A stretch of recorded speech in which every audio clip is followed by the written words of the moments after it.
You guys. You guys, look at Lizardpaw. He's making some dirt right there on the Starstone. That's what he thinks about the Starstone. I turn around while I am recording a scene right now, and there's Lizardpaw. He is making dirt on top of the Starstone, and I think he is letting the Starstone and the ones who sent the Starstone down know what he thinks, what he happens to think about all of that chaos, and about what they did to his forest, and about what they did to his Willow and him and his clan. And that is just utterly hilarious. Go ahead, Lizardpaw. I'll let you finish, and then I will resume my recording. You have to find him, Honeywish hissed, her entire body. Really, Dogaze?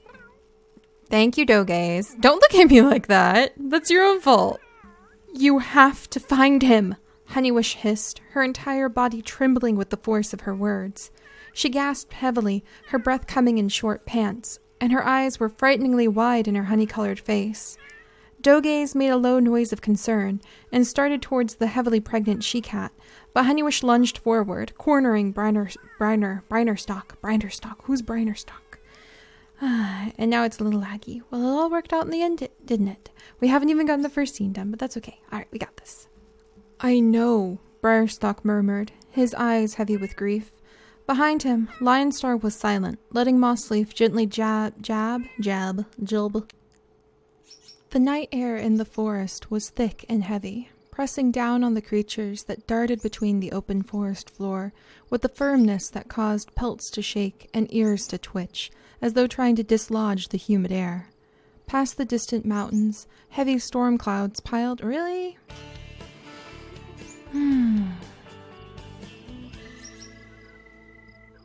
With gentle stubbornness, every cat of Mossleaf... Mossleaf? No, Moss Clan. With gentle stubbornness, every cat of Moss Clan had put aside the obvious oddities of Lizardpaw's situation, firmly out of mind, while they celebrated the fact that, as far as any cat could tell, it seemed as though he was right back among the clan where he belonged.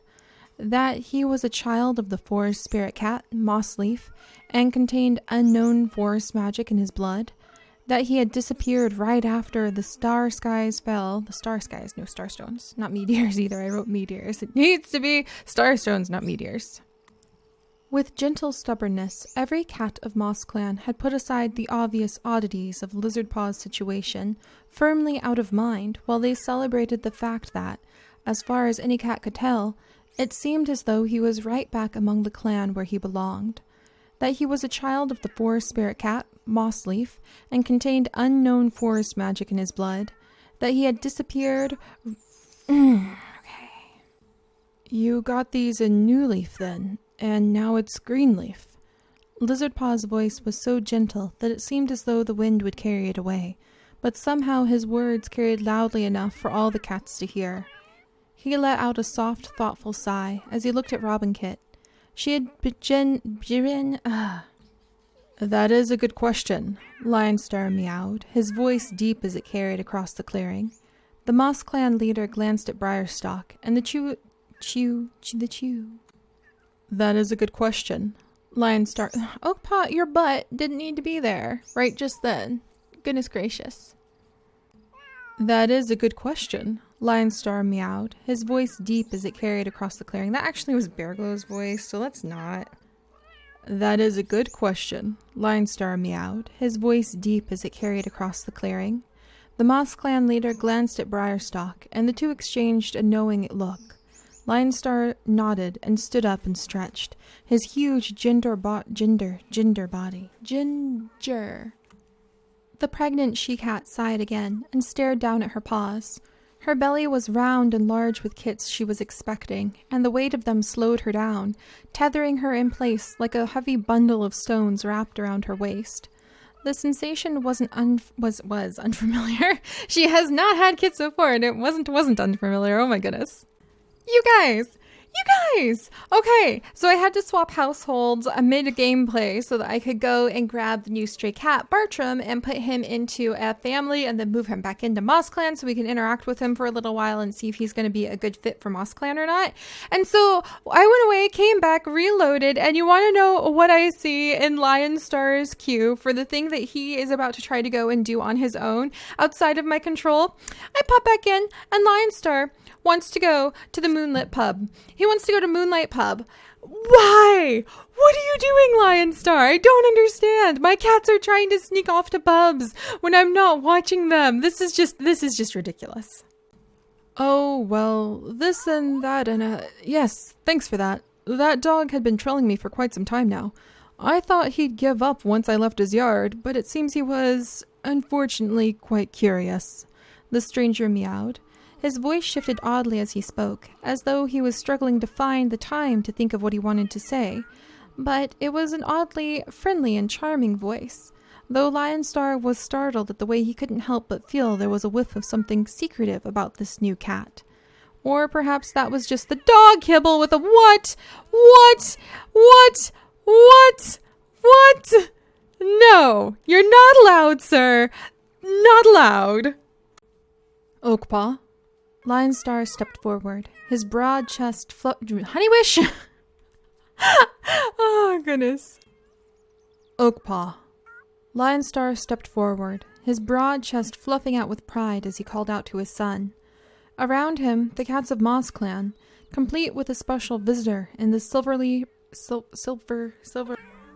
He has trained hard to understand the ways of your normal code. Oh my goodness. With that, she darted away, back towards the center of the clearing, where Lion Star stood with Dogaze, leaving Bartram feeling as dizzy as a tree-stunned bird. Lion Star quieted for a moment as cheering went up from the gathered clan cats, amusement in his gaze. Under normal circumstances, perhaps the clan would be quieter and more— Dang it! No, I don't need happy faces! And that, Squirrely yawned, licking her lips as she stretched out on her side in order to more fully relax and bask in the pleasure of having a full stomach and a nice, long, relapsing. No, and you're supposed to be on your stomach, Squirreleap, come on. Oh? Squirreleap stretched, running one paw over her face as she studied her leader with increasing interest. A nap had been just the thing she wanted to do, but perhaps Lion Star had heard of some squirrels darting about the branches around camp. Or perhaps he'd even ask her to do. Tommy, why do you never open your eyes? No wonder you can't hunt. You never keep your eyes open. You're just the goofiest little cat, I swear. Isn't it wonderful, Squirreleap? Tommy purred, stepping forward towards his friend with an eager bounce to his steps. You get to teach me how to become a proper warrior so that I can join the clan. Squirreleap sighed, a helpless smile coming to her at the sound of Tommy's eagerness. Of course, she meowed, forcing herself to found. You have done wonderfully, Honeywish. Healthy, Honeywish murmured, her voice exhausted but alert. She stared down at the small kits at her side, then laid her head back down on the soft moss of her newly made bed, closing her eyes as she looked. Honeywish, you're kind of fading in and out of existence, actually. The kit squirmed against her side, making tiny noises that made Honeywish's heart dance with the A sock? What? No, not a sock.